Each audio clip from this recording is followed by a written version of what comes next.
Vous êtes les bienvenus, on est de retour à Solutrans pour ce dernier rendez-vous de la journée. C'est le premier jour sur Solutrans, on est là jusqu'à vendredi, on est là 6 fois par jour en direct de Solutrans avec des invités qui nous font découvrir le monde du transport, transport routier, classique entre guillemets, les poids lourds que l'on côtoie tous les jours sur l'autoroute, et puis le transport urbain. Alors là, c'est ce qui va nous concerner un tout petit peu plus, notamment avec une entreprise, une TPE que l'on va vous faire découvrir, The Combi, avec Francis Alouche. Bonjour. Bonjour. Francis Alouche, vous faites partie du pôle de compétitivité CARA.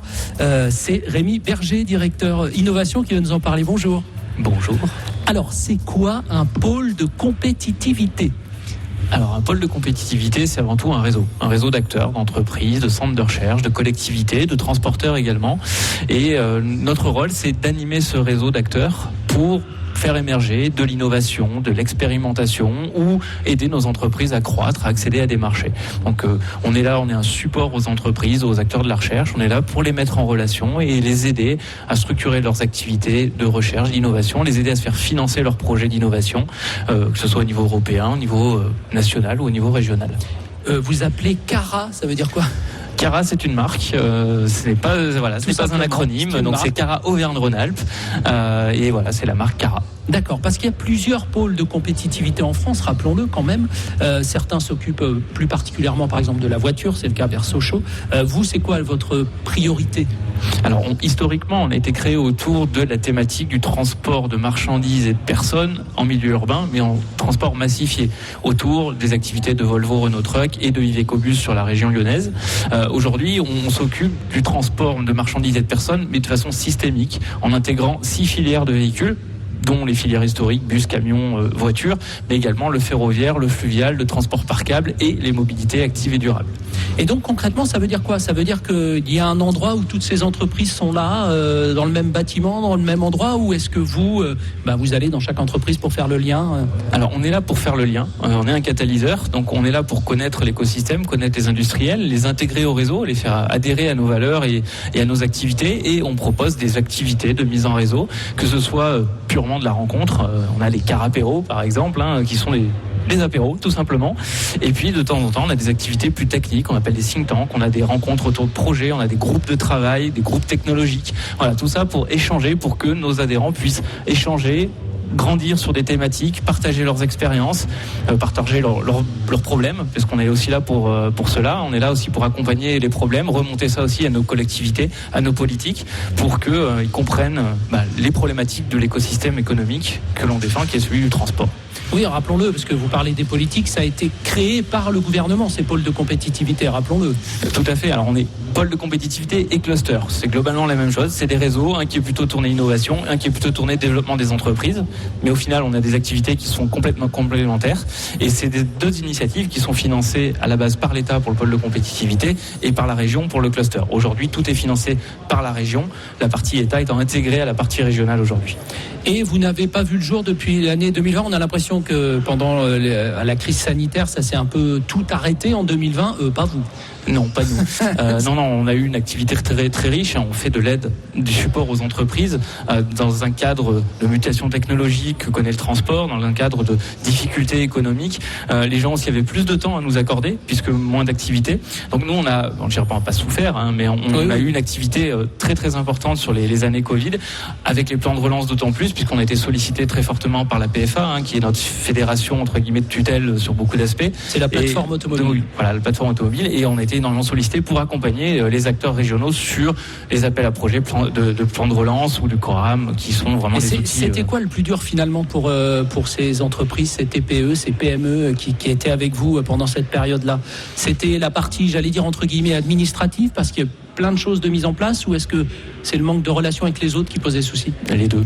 De notre point de vue, clairement, c'est le manque de relation directe. C'est-à-dire que notre métier, c'est de mettre les gens en relation, de les faire se rencontrer, de les faire se voir. Quand on veut se voir à travers un écran, on perd beaucoup de choses, beaucoup d'informations. Donc ça a été difficile, et d'autant plus à côté des incertitudes liées à une activité économique, liées à des relances ou pas de relances, à des fermetures, des couvre-feux. Tout ça, l'incertitude, on n'aime pas ça dans le monde économique. Et voilà, quand vous êtes dans un un monde d'incertitude, tout le monde cherchait à avoir des informations, des réponses, et Cara était le réseau souvent sollicité pour avoir des bribes de réponses qu'on leur apportait. Si on a des auditeurs là qui nous écoutent et qui sont en train de monter leur boîte là, comment on fait pour devenir adhérent ? Il suffit de nous solliciter, de nous rencontrer. On a juste un bulletin d'adhésion à remplir avec une cotisation à payer comme dans n'importe quelle association, puisque statutairement nous sommes une association.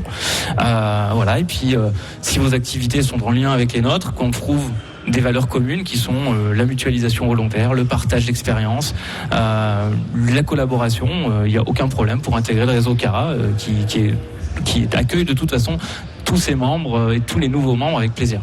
Bah justement, Francis Alouche, vous êtes membre de Cara, justement, avec votre entreprise The Combi. Avant d'expliquer ce que vous faites, vous avez adhéré il y a quelques années, il y a 4 ans. C'est facile, ça extrêmement facile. Oui, c'est extrêmement facile. Et en fait, je dirais que ça va au-delà d'une adhésion. C'est un petit peu la petite lumière qui s'allume au bout du tunnel. Est-ce que vous n'êtes plus tout seul ? Voilà. Alors, parce que la création d'une entreprise, c'est quoi ? C'est une idée. C'est des hommes. Alors nous, on travaille dans la technique, donc c'est un groupe d'ingénieurs qui travaillent sur un nouveau véhicule électrique. Et c'est des moyens financiers. Donc on démarre avec du capital familial, avec nos économies, etc. Et puis, l'entreprise a été créée en 2016, donc ça fait 5 ans maintenant. Et puis une fois qu'on a créé un premier démonstrateur ou un premier prototype, il faut se faire connaître, il faut de la visibilité, et il faut une connaissance d'un écosystème qu'on n'a pas forcément quand on est un ingénieur de base ou un financier de base. Et puis, ça passe aussi par des rencontres. Et notamment une rencontre avec le pôle de compétitivité Cara, qui à l'époque s'appelait l'UTB, et qui nous a permis, Rémi a dit un mot qui est pour nous central et essentiel, c'est le réseau. Oui, c'est ça, ça permet de connaître, de faire des connaissances. C'est ça. Et de pouvoir avancer. En fait, je dirais que Cara, c'est un vecteur qui permet de transformer une information en connaissance. Ce qui n'est pas du tout la même chose. Alors, ça se concrétise par quoi ? Une fois que vous avez créé votre prototype, nous, en l'occurrence, on est sur la logistique du dernier kilomètre. Oui, c'est ce que j'allais dire, on va y venir quand même. Voilà. Une fois que vous avez créé votre prototype, il faut être capable de le présenter et d'être visible. Nous, grâce à Cara, avec des sommes extrêmement modiques, c'est la 3e fois qu'on participe à Solutrans. Oui. On a présenté un pré-proto, un proto et maintenant une pré-série. Oui, puis ça permet d'être là aujourd'hui. D'être là aujourd'hui et d'être reçu par vous, et on vous en remercie. Ensuite, une fois que vous avez cette visibilité et que vous avez fait votre prototype, il faut être capable de démontrer la solution. Et là, la labellisation par le pôle de compétitivité, elle est juste essentielle et cruciale. Rémi et ses équipes nous ont labellisé il y a 3 ans et demi. Donc on labellisait l'ensemble de la solution sur le plan opérationnel, sur le plan technique et sur le plan des usages. Et grâce à cette labellisation, il n'y a que les pôles de compétitivité qui ouvrent ces portes-là. D'accord. On a pu obtenir de l'ADEME une subvention pour démarrer des tests qui vont démarrer le mois prochain sur Lyon de nos premiers véhicules. Alors allons-y. On parle du dernier kilomètre de livraison. Ça, c'est en ce moment la grosse difficulté des transporteurs, pouvoir continuer à livrer dans les villes malgré les restrictions qui se multiplient. Alors vous proposez, j'allais presque dire, des conteneurs qu'on peut décharger du camion et qu'ensuite on emmène en ville. On est en mode électrique. Voilà, en gros, je schématise, mais c'est un peu l'idée. Expliquez-nous. Alors, je vais remonter un petit peu la big picture pour bien éclairer l'idée. C'est qu'aujourd'hui, les logisticiens sont soumis à une triple pression. Une première pression qui est une pression économique, parce que leur principal levier de croissance, c'est le e-commerce, et que le e-commerce n'est pas prêt à dépenser des milliers d'euros pour payer les livraisons. C'est même plutôt l'inverse. Une deuxième pression, toujours liée au e-commerce, qui est à une montée en puissance extraordinaire, puisque tous les ans, on est sur du plus 70% de livraison à domicile. Et la crise sanitaire qu'on vient n'a fait qu'accélérer ce phénomène. Donc deuxième pression, la volumétrie qui est extrêmement compliquée à gérer pour ces logisticiens. Une troisième pression, qui là est une pression des villes, des régions, pour obliger ces logisticiens à livrer de façon décarbonée les hypercentres-villes. Donc pour répondre à cette triple pression, les logisticiens sont en train de modifier leurs usages en passant par ce qu'on appelle la massification des flux entrants. Wow, c'est-à-dire, non, vous allez voir, c'est très simple. C'est-à-dire que plutôt que d'avoir tous les matins 30-40 estafettes qui partent des bases logistiques et qui perdent 1 heure pour entrer dans le cœur de ville et 1 heure pour en sortir, on remplace ces 40-50 estafettes qui seront, elles, focus sur le dernier kilomètre avec des petits véhicules électriques par un gros porteur électrique, du tramway ou de la péniche. Donc c'est ce qu'on appelle la multimodalité, le fer, la route et le fleuve. Le problème, c'est que cette solution de massification permet des économies énormes sur le dernier kilomètre, de l'ordre de 30%.